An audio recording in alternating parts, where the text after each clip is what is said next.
घने जंगल के बीच एक ऊंचे दरख्त पर एक नन्ही चिड़िया रहती थी। उसके घोंसले में 3 अंडे थे। एक रात तेज आंधी चलने लगी।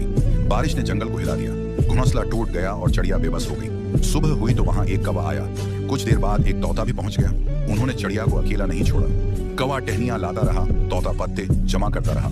तीनों ने मिलकर एक नया घोंसला बनाया। चिड़िया ने दोबारा अंडे दिए। कुछ दिन बाद नन्हे बच्चे निकल आए। चिड़िया की खुशी लौट आई। लेकिन आखिर में कौवा और तोता रोने लगे। चिड़िया ने पूछा, क्यों? वो बोले, हमने मदद तो की, मगर किसी ने लाइक और सब्सक्राइब नहीं किया।